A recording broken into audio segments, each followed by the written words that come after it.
Year after year, a great many school-aged children are methodically lied to regarding significant aspects of history, especially events that occurred throughout U.S. borders.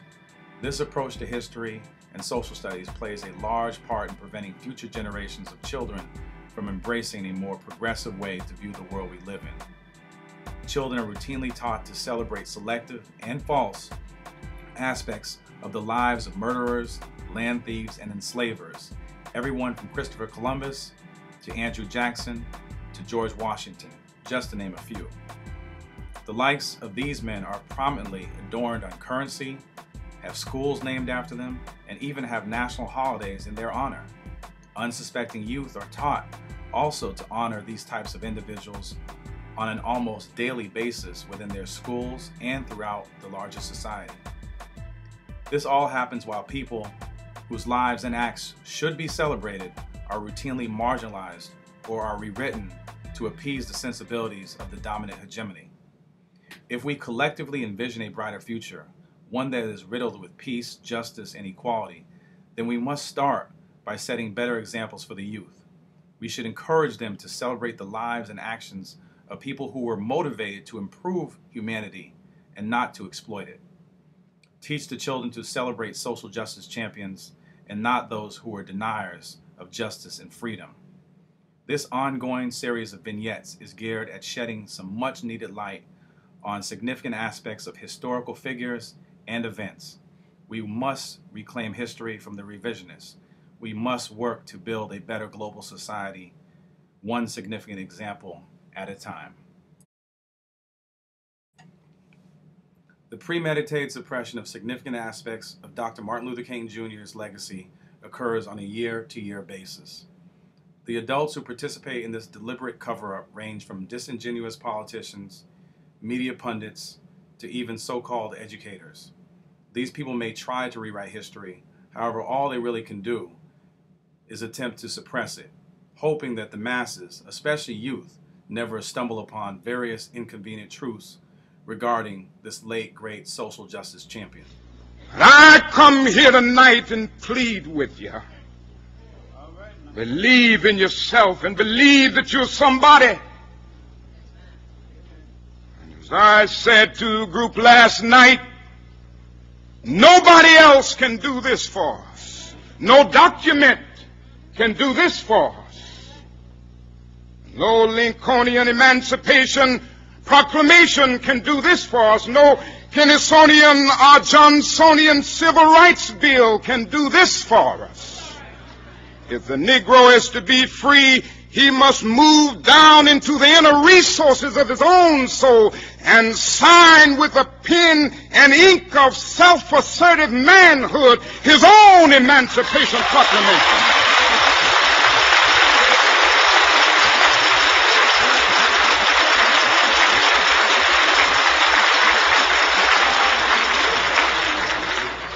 Don't let anybody take your manhood. Be proud of our heritage. As somebody said earlier tonight, we don't have anything to be ashamed of. Somebody told a lie one day. They couched it in language. They made everything black, ugly, and evil. Look in your dictionary and see the synonyms of the word black. There's always something degrading and low and sinister. Look at the word white. It's always something pure, high, and clean.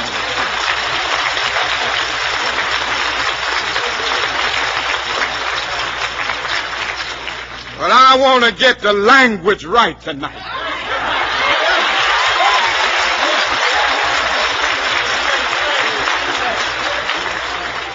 I want to get the language so right that everybody here will cry out, yes, I'm black, I'm proud of it, I'm black and beautiful.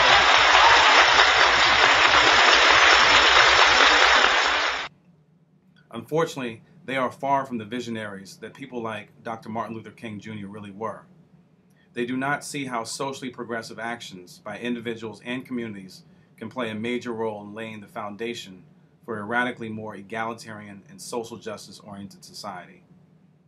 Dr. King was, in fact, one of those visionaries who saw his actions and words as tools that could be used to educate, inspire, and organize people to create a much better society, even if he was not alive to witness it.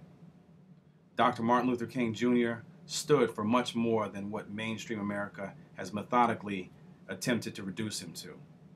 In fact, if he were alive today, many of the corporate warmongering politicians would perhaps be vilifying him for his stringent anti-war policy.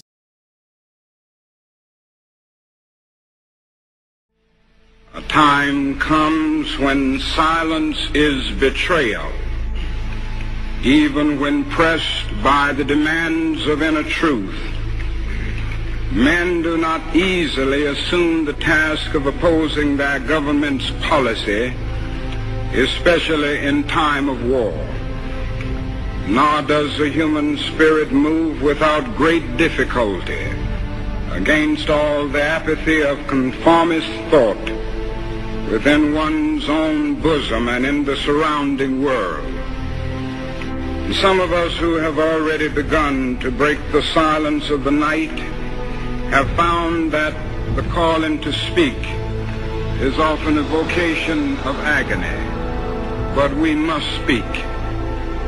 We must speak with all the humility that is appropriate to our limited vision. But we must speak. I've chosen to preach about the war today because I agree with Dante that the hottest places in hell are reserved for those who in a period of moral crisis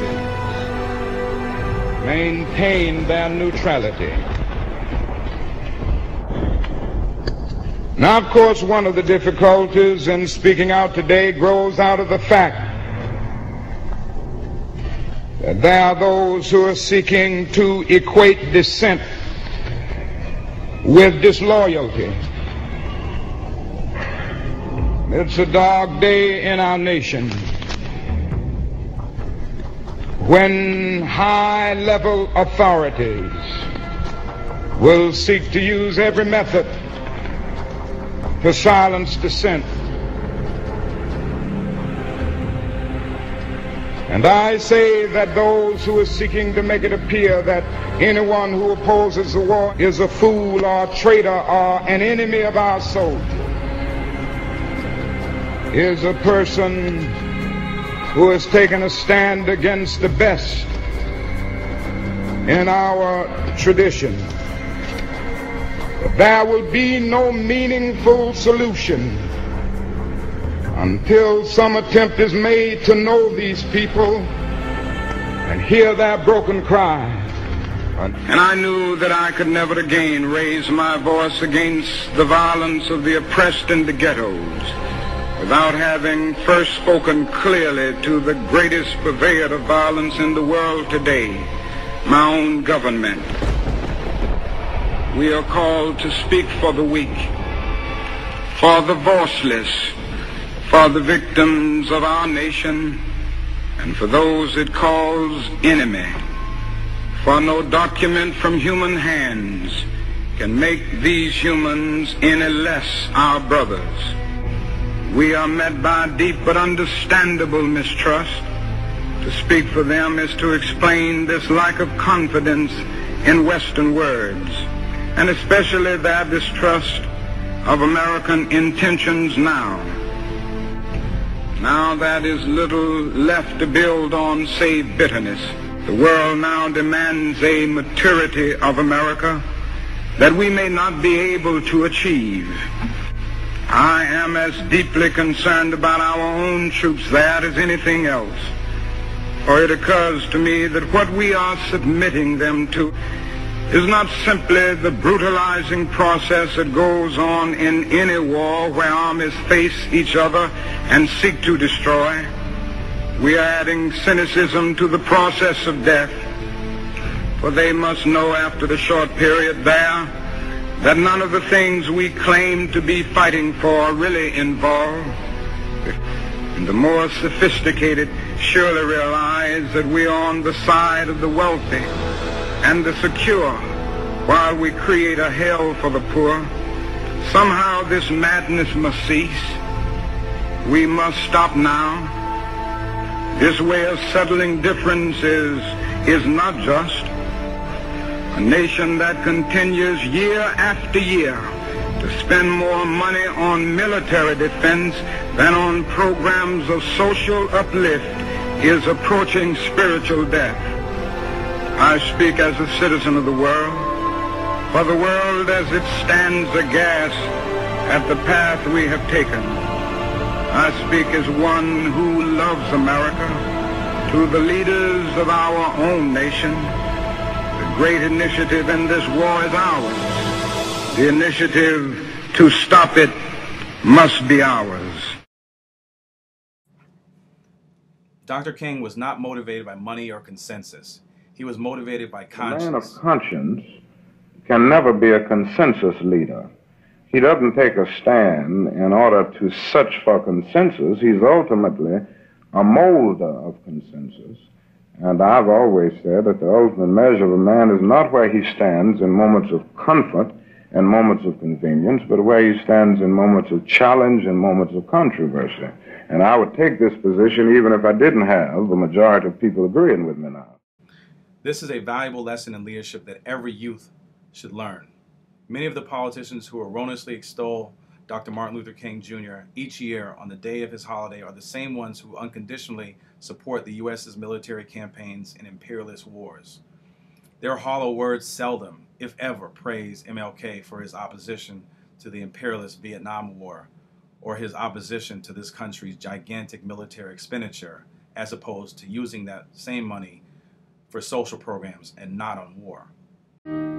Tony, our next guest is the winner of the Nobel Prize for Peace, and perhaps the foremost spokesman for the nonviolent faction in the American Negro civil rights movement. Now, his recent speeches and sermons urging Negroes not to fight in Vietnam have initiated a verbal argument among prominent Negroes that threatens to split the civil rights movement wide open. Would you please welcome a very outstanding and controversial gentleman, Dr. Martin Luther King Jr.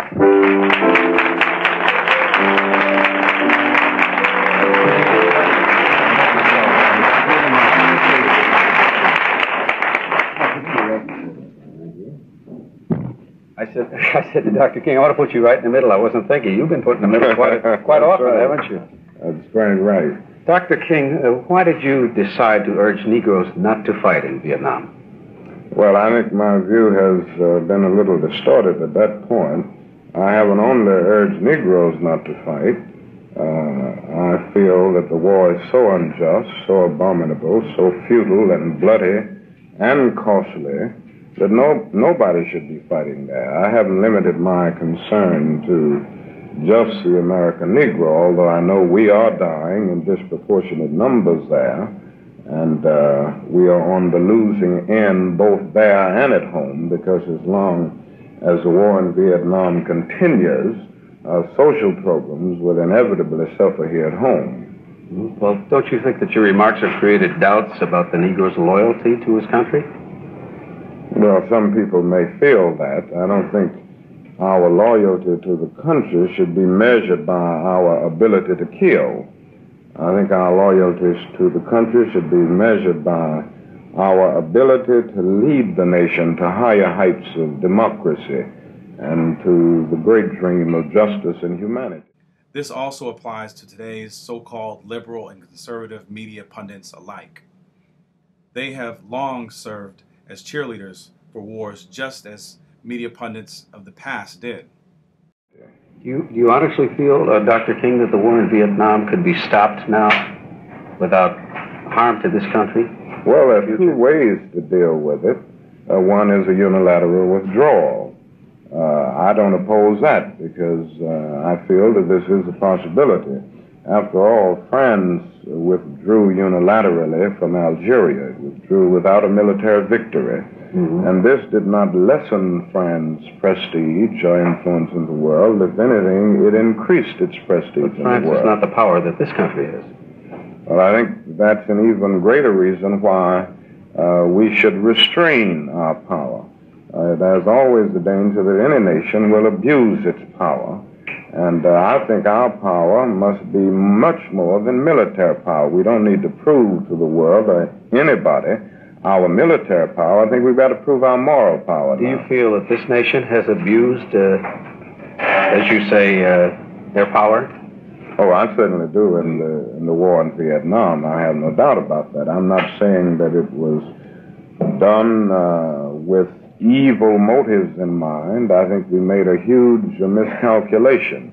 And when you make a mistake, you ought to confess it. One of the great things about President Kennedy was that he said to the world, to his closest advisors, that he made a mistake in the Bay of Pigs invasion in Cuba, and he said, I never should have listened to the experts. And I think the time has come now for our leaders to say that we've made a grave mistake in Vietnam, and we ought to take the initiative in bringing an end to this conflict, if not through a unilateral withdrawal, at least through a negotiated settlement. And I think there are things that we can do to create the atmosphere for negotiation. You know, Dr. King, my first question, when you said it was, you didn't say it was inaccurate, but you said it was a misunderstanding, that you didn't advise just Negroes not to fight in Vietnam. But I think it was interpreted that way. Now, how about the heroic Negroes already in Vietnam? Don't your remarks belittle their accomplishments? Oh, not at all. I have nothing but admiration for the bravery of those who are engaged in the kind of sacrificial and suffering situation that they are in. I'm not dealing with their particular situation in terms of fighting. I'm trying to do something, trying to lead us somewhere that will bring an end to what I see as a terrible and a very tragic war, which is damaging the image of our nation here and abroad. Doctor, may I ask you a question? Yes. Don't you feel that perhaps the parents of the boys who are now currently in the operation in Vietnam might not be in amity with your civil rights movement now because of your... I doubt that very seriously. I can't overestimate the amount of discontent in the Negro community over the war in Vietnam. I haven't seen any loss of support in the Negro community. I don't mean just in the Negro community. I mean, there are many of the Caucasians who are with your civil rights movement as well. Mm-hmm. And I'm just wondering if you're not disingratiating yourself, how you feel about those who have their sons in Vietnam now. Well, there again, I think two things are important here. First, I think that the things that I'm saying and the things that I'm trying to do, and all of the people in the peace movement are trying to do, are really geared toward bringing the boys back home. In other words, we are trying to prove to be their best friends by doing something to bring about the climate that will bring an end to this war. Secondly, anyone who is committed to civil rights would not withdraw that commitment as a result of someone in the civil rights movement taking a stand against the war in Vietnam. And if they do, then they were not with it in the beginning. You stand up for what is just because it is just and right. I think it was T.S. Eliot who said, there's no greater heresy than to do the right thing for the wrong reason. That's right. And a lot of people do the right thing for the wrong reason. And I submit to anyone who would stop supporting civil rights because of a stand against the war on the part of some leaders ended up doing the right thing for the wrong reason. They were never truly committed to civil rights in the beginning.